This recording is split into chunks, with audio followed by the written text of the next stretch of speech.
Hello and welcome to another episode of Elephant English Podcast. Today we're going to be talking about neighbours and my neighbourhood. We're going to be following some speaking questions that you might have in your speaking exam, and I'm going to answer these questions. The first question is, do you like your neighbours? Well, I do get on well with my neighbours.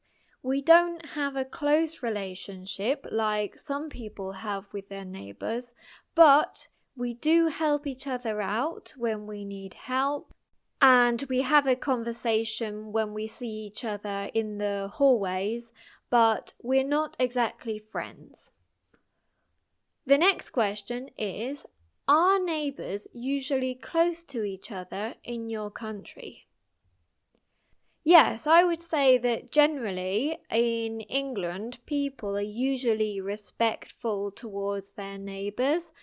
Obviously, some people get on better with their neighbours than others, but from what I've seen, neighbours usually watch out for each other and keep a lookout when one of the neighbours go on holiday, for example, just to check that their house is okay, and usually they help each other if one of them needs help.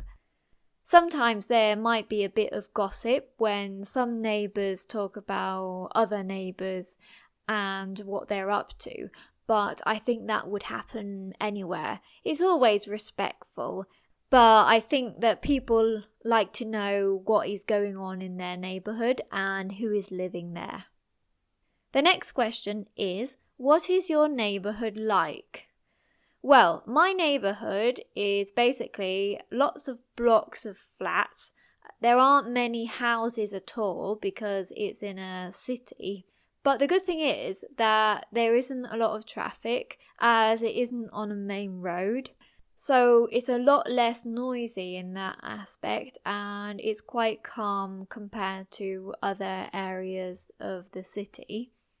There are a lot of services as well, so we have a few shops, some restaurants and cafes. So if you ever need anything or want to go out to eat, then you don't have to go far.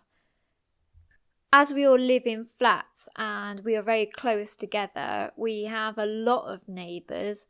So I don't know all of my neighbours, but I do know the ones that live on the same floor as me. The next question is, do you think your neighbourhood is a good place for children? Well, I would say that it is a safe place for children. There are no particular safety concerns. You just have to have a bit of common sense like you would in any city. There are quite a few children parks around the neighbourhood, but there aren't a lot of open spaces or gardens. Plus the fact that as we all live in flats, people don't really have gardens, and it would be nice for children to have bigger areas to go on their bikes or just play around. So yeah, it is a good place safety-wise, but maybe you would choose another area if you wanted to spend more time outdoors, and if you prefer to have a garden or if you prefer for there to be more parks. The following question is, how could your neighbourhood be improved? Well, like I just said, I would create more open spaces for people to do exercise and just generally spend their free time.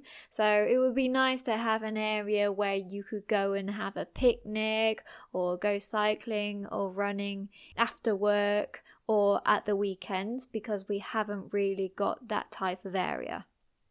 The next one is, do you think it's important to have a good relationship with your neighbours? I do think it is important to have a good relationship with your neighbours. You don't have to be friends with them, but it is always nice to be respectful towards them and know that if they need any help, they can come to you. I remember one time when it was really snowing in our city, It was snowing so much that all of the pipes, the water pipes, froze. So we didn't have water for about a week. And it was quite good because all of the neighbours came together to find a solution to the problem. And if we didn't have a good relationship with our neighbours, then maybe we wouldn't have felt comfortable enough to go and ask them to come together and cooperate. It's quite interesting really, because in those types of situations you do get to know your neighbours better. When you're all working every day and going backwards and forwards to work, I think that you don't really stop and have a conversation. But when you have something in common, then it brings you together, and I think that can be positive. The next question is, what are the most common neighbour complaints in your area? I would say that the most common complaints are people being noisy at night and banging doors, letting their dogs bark at night or early in the morning, and generally being inconsiderate. I think that when you live in a flat especially, you have to think about the other people because you're living so close to them and you're sharing walls, so anything that you do loudly, they will be able to hear it as well. So it's important not to do the vacuuming or drill a wall or put your washing machine on at 3 o'clock in the morning, because I'm sure that you wouldn't like others to do that either. The final question is, how should you keep your neighbours from complaining? I would say that being polite and friendly is a good way to have a good relationship with your neighbours. And even just greet them when you see them in the hallway or when you're both going in the lift together. Also, it's important to cooperate if there is a problem that affects all of you and not be that rude neighbour who refuses to help anybody else.